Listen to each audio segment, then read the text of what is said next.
బిస్మిల్లా అస్సలాము అలైకుం వరహ్మతుల్లాహి వబరకాతుహు ఔజుబిల్లాహి మినష్ షైతానిర్ రజీం బిస్మిల్లాహిర్ రహమానిర్ రహీం. శాపగ్రస్తుడైన సైతాను బారి నుంచి సృష్టికర్త అయిన అల్లాహ్ యొక్క రక్షణని, అల్లాహ్ యొక్క సహాయాన్ని, రక్షణ వేడుకుంటూ ఉన్నాను. ఆమీన్. ఈరోజు మనం ఖురాన్ మరియు హదీసుల ఆధారంగా ఇస్లాంలో నమాజ్ గురించి కొన్ని విషయాలు తెలుసుకోబోతూ ఉన్నాము. ముందుగా ఈరోజు మనం తెలుసుకోబోయే ఈ యొక్క నమాజ్ అనే ఈ యొక్క పాఠంలో 6 ప్రశ్నలు ఉన్నాయి. ఆ 6 ప్రశ్నలు ఏమిటంటే, ముస్లింకి కాఫిర్కి మధ్య ఉన్న భేదం ఏమిటి? 2, నమాజు చేయడం వల్ల కలిగే ప్రయోజనాలు ఏమిటి? 3, విత్తర నమాజ్ చేసే విధానం ఏమిటి? 4, ఏ సమయాలలో నమాజు చేయకూడదు? 5, జుమా నమాజులో మనం మొత్తం ఎన్ని రకాతులు ఫర్జు నమాజ్ ఉంది, ఎన్ని రకాతులు సున్నతులు ఉన్నాయి? 6, జుమా నమాజు చేసే విధానం ఏంటి? ఇక 2 అభిప్రాయాలు తెలియచేయవచ్చు దీంట్లో. ఒకటి, అజాన్ విన్న తర్వాత కూడా నమాజుకు వెళ్ళని వారి పరిస్థితి గురించి ప్రవక్త ముహమ్మద్ సల్లల్లాహు అలైహి వసల్లం గారు ఏం చెప్పారు? రెండవది, 7 ఏళ్ల పిల్లవాడికి లేదా 10 ఏళ్ల వయసు వచ్చిన వారికి నమాజు గురించి ఏం తెలియచేయబడింది ఇస్లాంలో? ముందుగా మనకి సరైన జ్ఞానాన్ని ప్రసాదించమని, సరైన మార్గాన్ని ప్రసాదించమని, అల్లాహ్ స్వీకరించబడేటటువంటి ఆరాధన చేసేటటువంటి భాగ్యాన్ని మనకు ప్రసాదించమని నేను మనందరి తరపున సృష్టికర్త అయిన అల్లాహ్ని ప్రార్థిస్తూ ఉన్నాం. ఆమీన్. ముఖ్యంగా అల్లాహ్ అంటే అరబ్బీ పదం. ఖురాను అరబ్బీ గ్రంథంలో అవతరించింది. తెలుగులో దేవుడు, భగవంతుడు, రారాజు, కరుణామయుడు, ప్రభువు, పరిశుద్ధుడు, ఇలాంటి అనేక, రక్షకుడు, సృష్టికర్త, ఇలాంటి అనేక పదాలని అరబ్బీ భాషలో మనం అల్లా అని అంటాం. నమాజు అంటే ఇది కూడా అరబ్బీ పదం. దీనిని తెలుగులో ఆరాధన, ప్రార్థన మరియు భక్తుడికి భగవంతుడికి మధ్యలో ఒక సాధనం, ఇలా అనేక అర్థాలు వస్తాయి. ఇక పాఠాన్ని ప్రారంభిద్దాం. నమాజు సత్యధర్మపు మూలస్తంభం. ఎవరైతే నమాజును ఖాయం చేస్తారో, ఎవరైతే నమాజును స్థాపిస్తారో, సక్రమంగా చేస్తూ వస్తారో ఆ వ్యక్తి ఇస్లాం ధర్మాన్ని స్థాపితం చేస్తాడు. ఎవరైతే నమాజును వదిలేస్తాడో అతడు పూర్తి సత్యధర్మాన్ని పడగొట్టాడు అన్నమాట. నమాజు మనల్ని దైవశాసనం పాటించే వారిగా చేస్తుంది. ఎవరు నమాజు చేయరో వారు అల్లాహ్ యొక్క ఆజ్ఞల్ని పాలించేవారు కారు. ముస్లింలలో, ముస్లిమేతరులలో వ్యత్యాసం ఈ యొక్క నమాజ్. తీర్పు దినాన అన్నిటికంటే ముందు దైవం నమాజు విషయంలో ప్రశ్నిస్తాడు. తీర్పు దినం రోజు, ప్రళయ దినం రోజు, జడ్జిమెంట్ డే రోజు, కర్మల యొక్క తీర్పు రోజు, స్వర్గం మరియు నరకం ఇచ్చే రోజు, ఆ యొక్క ప్రళయ దినాన అన్నిటికంటే ముందుగా దేవుడు నమాజు గురించి ప్రశ్నిస్తాడు. అతని నమాజులు అంగీకరించబడ్డాయంటే అతడు చేసిన పుణ్యకార్యాల ప్రతిఫలమంతా కూడా అతనికి లభిస్తుంది. లేకుంటే చేసిన మంచి పనులన్నీ రద్దు చేయబడతాయి అని గ్రంథాలలో చెప్పడం జరుగుతూ ఉంది. నమాజు స్వర్గ ప్రవేశానికి తాళం చెవి లాంటిది. నమాజు స్వర్గం యొక్క ప్రవేశానికి ఈ యొక్క నమాజు తాళం చెవి లాంటిది. నమాజు అంటే మహాప్రవక్త ముహమ్మద్ సల్లల్లాహు అలైహి వసల్లం గారుకు కంటి చలువ. నమాజు ముస్లింలకు మేరాజు లాంటిది. మేరాజు దినాన అల్లాహ్ మహాప్రవక్తను తన వద్దకు పిలిపించాడు. నమాజుల్లో మనం అల్లాహ్ ఎదుట నిలబడతాం, అల్లాహ్తో సంబోధిస్తాం కూడా. మేరాజు దినాన అల్లాహ్ సుబ్హానహు వ తఆలా 50 నమాజులు చేయమని చెప్తే ఆ రోజు ప్రవక్త ముహమ్మద్ సల్లల్లాహు అలైహి వసల్లం గారు 5 నమాజులకి కుదించుకొని అల్లాహ్ దగ్గర వరం పొందడం జరుగుతుంది మానవాళి తరపున. మరి ఈ యొక్క 5 నమాజులు కనుక చదివితే ప్రతిరోజు 50 నమాజులు చదివినంత పుణ్యం కూడా లభిస్తుంది. మరి అల్లాహ్ సుబ్హానహు వ తఆలా మరి 7 ఆకాశాల ప్రయాణం ప్రవక్త ముహమ్మద్ సల్లల్లాహు అలైహి వసల్లం గారిని చేపించి అక్కడ ఈ యొక్క నమాజు వరాన్ని ప్రసాదించడం జరిగింది మానవాళి కోసం. మరి నమాజుల్లో మనం అల్లాహ్ ఎదుట నిలబడతాం. అల్లాహ్ మనల్ని చూస్తున్నాడు లేదా మనం అల్లాహ్ని చూస్తున్నాం అనే భక్తి, భయం, గౌరవం, మర్యాద తోటి మనం అల్లాతో మాట్లాడుతున్నాం అనే భావనతోటి ఈ యొక్క ఆరాధన చేస్తూ ఉంటాం. నమాజు మనల్ని చెడుకు దూరంగా చేస్తుంది. మరియు ఈ యొక్క నమాజులో మనం సౌదీ అరేబియాలో ఉన్నటువంటి మక్కా అనే గృహం, కాబా గృహం ఏదైతే ఉందో, మొట్టమొదటి మానవుల శాంతి గృహం ఏదైతే ఉందో, అటువైపు తిరిగి ప్రపంచంలో ఎటువైపు ఉన్నా సరే ముస్లింలు మానవులు ఎక్కడున్నా సరే అటువైపు తిరిగి మరి కిబ్లాని అటువైపుగా చేసుకుని అటువైపుగా తిరిగి మనం నమాజ్ అనేది ప్రారంభిస్తాము. మరి ఈ యొక్క నమాజ్ లజ్జా విహీనత నుండి కాపాడుతుంది. నమాజ్ చెడుల నుంచి కాపాడుతుంది. నమాజ్ సిగ్గుమాలిన పనుల నుంచి కాపాడుతుంది. నమాజ్ పాపాల నుంచి కాపాడుతుంది. నమాజ్ మనల్ని అక్రమాలు, అన్యాయాలు, మోసాలు, ఘోరాలు, అబద్ధాల నుంచి కాపాడుతుంది.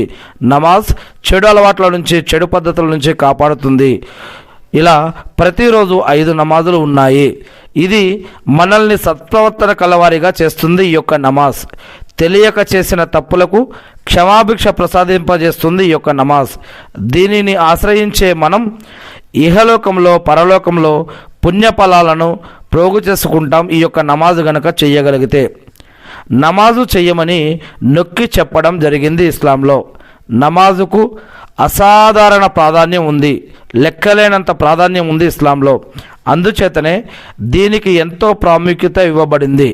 దివ్య ఖురాన్లో నమాజు విషయం 700 సార్లకు పైగా పేర్కొనబడింది. దీనివల్ల నమాజ్ అంటే అల్లాకు ఎంత ప్రియమో విదితమవుతూ ఉంది. నమాజ్ అంటే అల్లాకు ఎంత ఇష్టమో ఈ యొక్క విషయం వల్ల అర్థమవుతుంది. మహాప్రవక్త ముహమ్మద్ సల్లల్లాహు అలైహి వసల్లం గారికి కూడా నమాజును గురించి నొక్కి చెప్పారు. నమాజు దైవ ధర్మపు మూల స్తంభమని. ఇస్లాంలో 5 మూల స్తంభాలలో ఎవరైతే అల్లాహ్ గురించి విన్నారో, తెలుసుకున్నారో, నమ్మారో, విశ్వసించారో, ఎవరైతే కల్మా చదివారో, అషదు అన్న లా ఇలాహ ఇల్లల్లాహు వా అషదు అన్న మొహమ్మద్ అబ్దుహు వా రసూలుహు, సృష్టికర్త అనబడే అల్లా, ఆ అల్లా తప్ప ఆరాధనకు అర్హులు ఎవరూ లేరు కారు అని ప్రవక్త ముహమ్మద్ సల్లం గారు, ఆయన కూడా ఒక మానవుడు, అల్లా యొక్క భక్తుడు, అల్లా ఆయన్ని ప్రవక్తగా ఎన్నుకున్నాడు అని, లా ఇలాహ ఇల్లల్లా, అల్లా తప్ప ఆరాధనకు అర్హులు ఎవరూ లేరు కారు అని ఎవరైతే తెలుసుకున్నారో, నమ్మారో, విశ్వసించారో, ఈ యొక్క కల్మా అనే షహదత్ చదివిన తర్వాత వారిపైన ఈ యొక్క నమాజ్ అనేది ఫర్జ్గా, విధిగా నిర్ణయించటం, ఆజ్ఞగా ఇవ్వటం జరుగుతూ ఉంది. ఇది మొదటిది కల్మా అయితే, రెండవది నమాజ్, మూడవది మరి ఉపవాసాలు, నాలుగవది జకాత్, ఐదవది హజ్. మరి యొక్క ఇస్లాంలో మూల స్తంభాలలో మరి రెండవ మూల స్తంభం నమాజుగా చెప్పుకోవడం జరుగుతూ ఉంది. ఇది మనకి కంటి చలువ అని, విశ్వాసి తేజస్సు అని తెలిపారు మన ప్రియ ప్రవక్త ముహమ్మద్ సల్లం గారు. ఇది ఇస్లాం యొక్క గుర్తు అని మరియు ఉత్తమ ధర్మయుద్ధం అని తెలిపారు. నమాజు వదిలిన వారికి కఠిన శిక్ష ఉంటుంది అని, నమాజు చేయని వారి ఇహలోకంలోని పరలోకాలు రెండూ కూడా నాశనం అవుతాయని మన ప్రియ ప్రవక్త ముహమ్మద్ సల్లం గారు అన్నారు. అజాన్ యొక్క పిలుపు విన్న తర్వాత ఎవరైతే తమ ఇండ్ల నుండి నమాజుకు వెళ్ళరో వారి ఇండ్లకు నిప్పు అంటించాలని తలంపు నాకు కలుగుతుంది అని అనిపిస్తుంది అని కూడా చెప్పడం జరిగింది. మరొక హదీస్లో ఆ ఇండ్లల్లో పిల్లలు, ఆడవారు, అనారోగ్యంతో ఉన్నవారు, ఇలాంటి ఇంకా అనేక రకాల విషయాలు కలిగిన ఉన్నవారు ఉంటారు కాబట్టి నేను ఆ పని చేయలేకపోతున్నాను అని ఆగిపోవటం కూడా జరిగింది. మహాప్రవక్త ముహమ్మద్ సల్లం గారు ఇలా అన్నారు, పిల్లలు 7 ఏండ్ల ప్రాయానికి వస్తే, 7 ఏండ్ల వయసుకు వస్తే వారిని నమాజు చేయమని నొక్కి చెప్పండి. వారిని నమాజు చేయమని 7 ఏండ్లు వచ్చిన పిల్లలకి చెప్పండి. ఒకవేళ వాళ్ళు 10 ఏండ్ల వయసుకు కనుక వస్తే నమాజు చేయకపోతే వారిని కొంచెం దండించైనా సరే, వారిని భయపెట్టైనా సరే, వారిని కొంచెం గట్టిగానైనా వారికి నమాజు చేయమని మీరు గట్టిగానైనా చెప్పండి అని ప్రవక్త ముహమ్మద్ సల్లం గారు చెప్పారు. మహాప్రవక్త ముహమ్మద్ సల్లం గారు ప్రపంచానికి కారుణ్యమూర్తిగా వచ్చారు. ఆయన పిల్లలను ఎప్పుడూ దండించలేదు. మొహమ్మద్ ప్రవక్త గారు పిల్లల్ని ఎప్పుడూ దండించలేదు. పిల్లవాళ్ళంటే ఆయనకు చాలా ఇష్టం, ఎనలేని ప్రేమ. అలాంటి ఆదర్శమూర్తి, అలాంటి మొహమ్మద్ అస్లం నమాజు విషయంలో శిక్షించాలని సెలవిచ్చారు అంటే ఇది ఎంత ఇంపార్టెంట్ విషయమో, అలాంటప్పుడు నమాజుకు ఎంత ప్రాముఖ్యత ఉందో మనం గ్రహించవచ్చు. అందుకే మస్జిద్కి పిల్లలు కనుక వస్తే మరి వారిని మనం ఏమనకూడదు. ఒకవేళ వాళ్ళని కనుక మనం రానియకపోతే ఇంకా పెద్దవాళ్ళు అయ్యాక వాళ్ళు ఎలా మస్జిద్కి వస్తారు? వాళ్ళు కూడా సమాజంలో ఉన్నటువంటి టెక్నాలజీ డెవలప్మెంట్ అని, మోడర్నైజేషన్ అని చెప్పి గేములు, టీవీలు, మొబైళ్ళు, ప్రాపంచిక సంపదలు ఎంపడపడి మరి ఆధ్యాత్మికతకు దూరం అయితే కనుక అనేక రకాల చెడులకు దగ్గరగా అవుతారు. అందుకే చిన్నప్పటి నుంచే, పిల్లవాళ్ళగా ఉన్నప్పటి నుంచే వారిని మస్జిదుల్లోకి రానియాలి, మస్జిదులకు తీసుకువెళ్ళాలి అని ఇస్లాం బోధిస్తూ ఉంది. నమాజు వేళలు అందులో కూడా మరి రకాతులు కూడా ఉన్నాయి. నమాజు అనేది సమయానికి చేయాలి. దానికి నమాజుకి కొన్ని రూల్స్ అండ్ రెగ్యులేషన్స్ ఉన్నాయి. నమాజుకి కొన్ని నియమ నిబంధనలు ఉన్నాయి. వాటి ప్రకారం చేస్తేనే ఆ నమాజు దేవుని వద్ద స్వీకరించబడుతుంది. ఇష్టం వచ్చినట్లు చేస్తే కనుక 2 రకాతులకి 3 చేసినా, 3 రకాతులకి 4 చేసినా, 4 రకాతులకి 2 చేసినా, 2కి బదులు 1 చేసినా, లేక ఎక్కువ చేసినా తక్కువ చేసినా కూడా మరి స్వీకరించబడదు. అందుకే వాటి యొక్క షరతులు ఏమిటో కూడా మనం తెలుసుకోవాలి.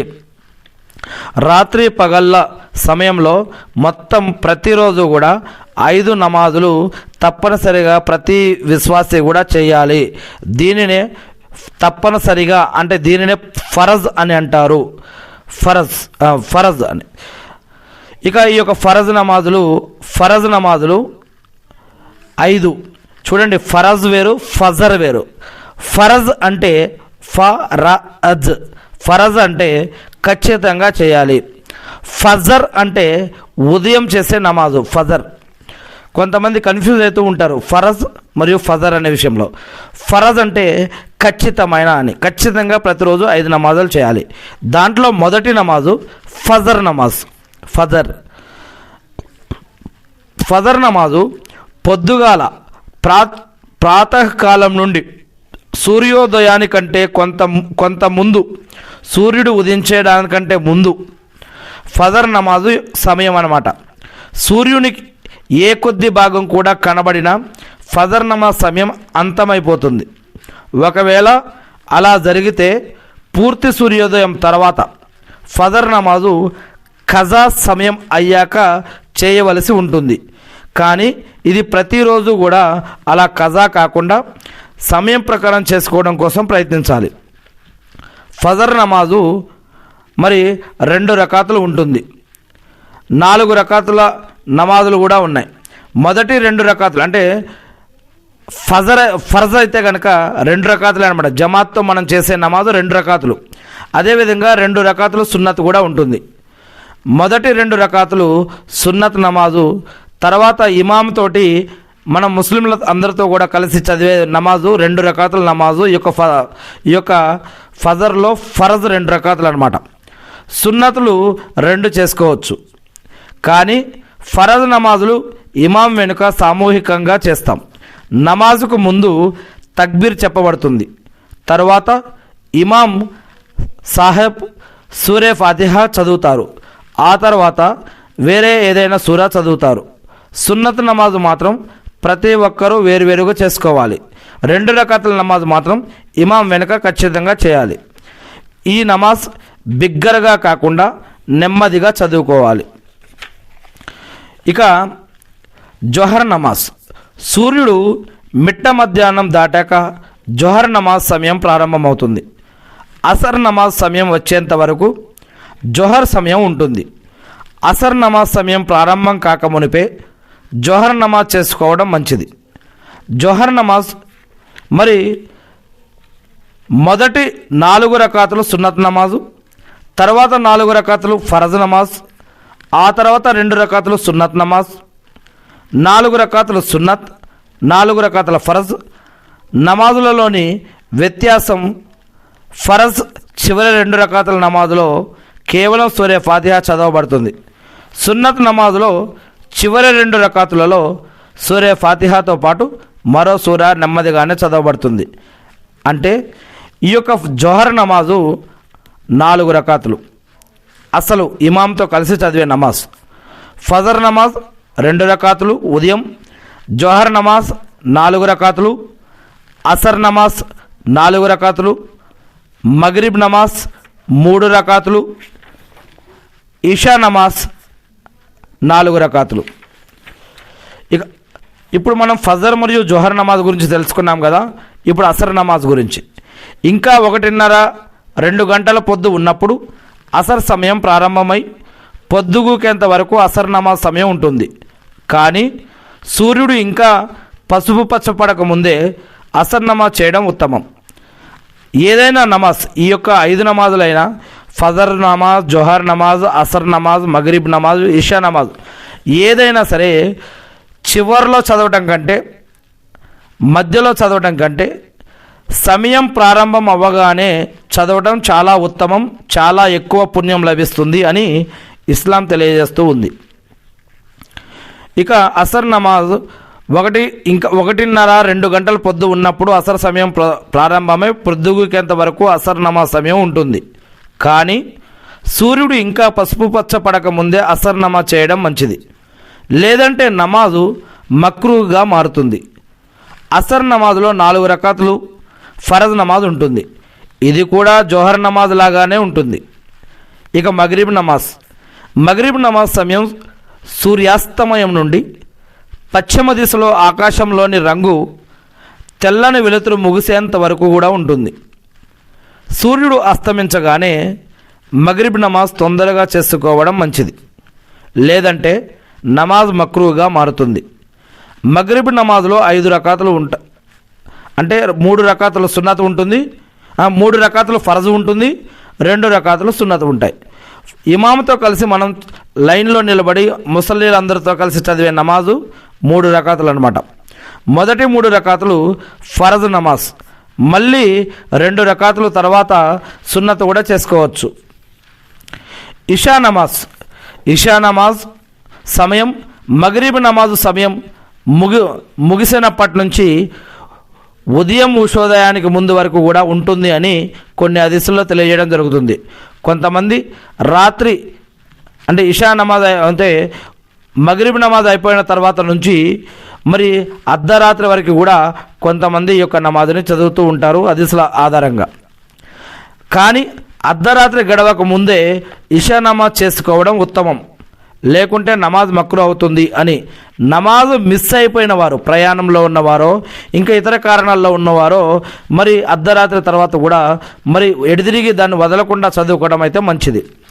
ఇషా నమాజ్లో అంటే నఫిలు, సున్నతు అంటే ఫజరు, ఫర్జ్ మరియు సున్నతులు అన్నీ కలిపి 9 కూడా చదువుకోవచ్చు. మొదటి 4 రకాతులు ఫర్జ్ అంటే ఇమాముతో కలిసి ముసల్లీలతో కలిసి లైన్లో నిలబడి చదివేది 4 రకాతులు అన్నమాట. 2 రకాతులు సున్నత్, ఆ తర్వాత 3 రకాతులు వితర్ నమాజులు కూడా. వితర్ నమాజులో 2 రకాతుల నమాజ్ తర్వాత కూర్చుండి అత్తహయ్యత్ చదివిన తర్వాత లేచి నిలబడి సూర్య ఫాతిహ వేరొక సూరాను పఠించి అల్లాహు అక్బర్ అంటూ చేతులెత్తి తర్వాత చేతులు కట్టుకొని దువాయే కునూత్ చదివి అల్లాహు అక్బర్ అంటూ రుకులో వెళ్తాం, నమాజు పూర్తి చేస్తాం.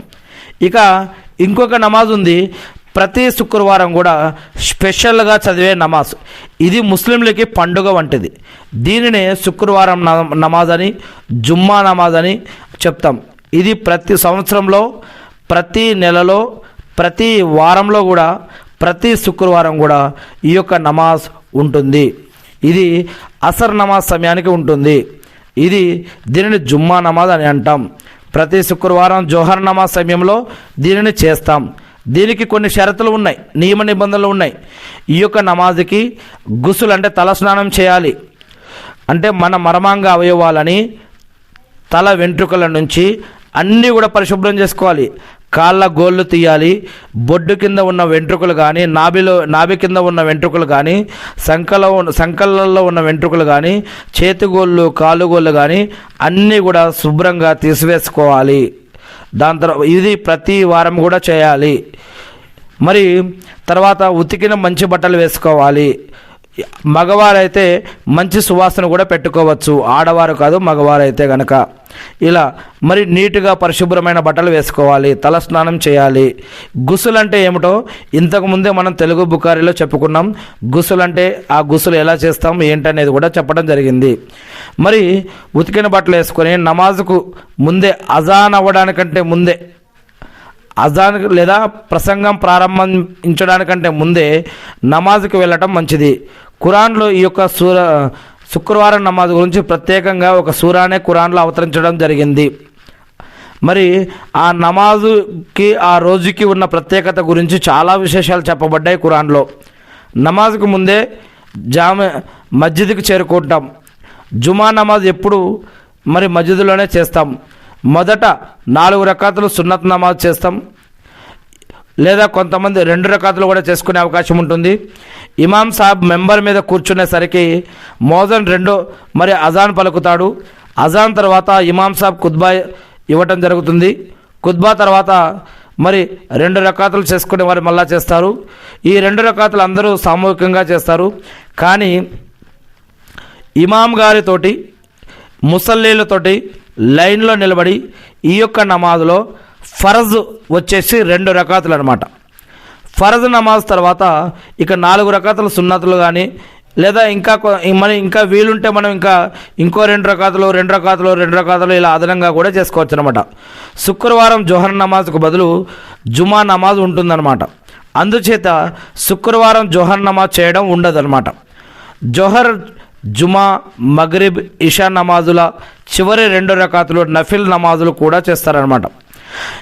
ఏ సమయాల్లో నమాజ్ చేయడం నిషిద్ధించబడిందో మీకు తెలుసా? సూర్యుడు ఉదయించే లేదా అస్తమించే సమయాలలో నమాజ్ చేయకూడదు. సూర్యుడు నడినెత్తి మీద ఉన్న సమయంలో నమాజ్ చేయకూడదు. ఇదే విధంగా ఫజర్ నమాజులో 2 రకాతులు సున్నత్ చదివాక నఫిల్ నమాజ్ చేయకూడదు. అసర్ మరియు మగ్రిబ్ నమాజుల మధ్య కూడా నఫిల్ నమాజు చేయలేదు అని ఇస్లామిక్ హదీసులలో తెలియజేయడం జరుగుతూ ఉంది.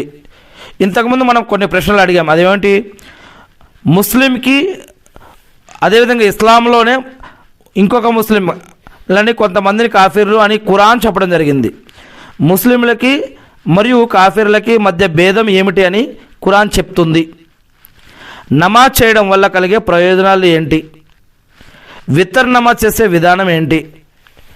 ఏ సమయాలలో నమాజ్ చదవడం నిషిద్ధం? జుమా నమాజ్లో మనం మొత్తం ఎన్ని రకాతులు ఫర్జ్ నమాజ్ ఉంది, ఎన్ని రకాతులు సున్నతులు ఉన్నాయి? జుమా నమాజ్ చేసే విధానం మీకు ఏమైనా తెలుసా? అజాన్ పిలుపు విన్న తర్వాత మరి నమాజ్కి వెళ్ళకపోతే ఏంటని ప్రవక్త ముహమ్మద్ సల్లల్లాహు అలైహి వసల్లం గారు చెప్పారు. అదేవిధంగా 7 ఏళ్ల పిల్లవాళ్ళు, 10 ఏళ్ల పిల్లవాళ్ళ గురించి, వారి నమాజ్ గురించి ప్రవక్త ముహమ్మద్ సల్లల్లాహు అలైహి వసల్లం గారు ఏం చెప్పారు? ఇక మరి జోహర్ నమాజు, మగ్రిబ్ నమాజ్, ఫజర్ నమాజ్, అసర్ నమాజ్, ఇషా నమాజ్, జుమా నమాజ్, వాటి యొక్క టైములు కానీ, వాటి యొక్క రకాతులు కానీ, ఏ నమాజులు చిన్నగా చదవాలి, ఏ నమాజులు పెద్దగా చదవాలి, ఏ నమాజులు ఎలా చదవాలి, ఇలాంటి అనేక విషయాలు మనలో ఎవరికైనా తెలుసా? తెలిస్తే కనుక మీరు ఇతరులకు కూడా తెలియచేయగలరు ఖురాన్ మరియు హదీసుల ఆధారంగా. ఏది ఏమైతేనేమి మనకి సరైన జ్ఞానాన్ని ప్రసాదించమని, మనకి ఇహలోకంలోనూ పరలోకంలోనూ అన్ని విధాలుగా సహాయం చేయమని, అల్లాహ్ సృష్టించిన అన్ని ఆపదల నుంచి మరి మనల్ని రక్షించమని, మన మీద ఉన్నటువంటి బాధ్యతలను నిర్వర్తించే కావాల్సిన ఉపాధిని, బరకత్ని, రక్షణని, సహాయాన్ని, జ్ఞానాన్ని, ఆరోగ్యాన్ని ప్రసాదించమని, ప్రవక్త ముహమ్మద్ సల్లల్లాహు అలైహి వసల్లం గారిపైన శాంతి శిఖాలు కురిపించమని నేను మనందరి తరపున కూడా ఆ సృష్టికర్త అయిన అల్లాహ్ని ప్రార్థిస్తూ ఉన్నాను. ఆమీన్.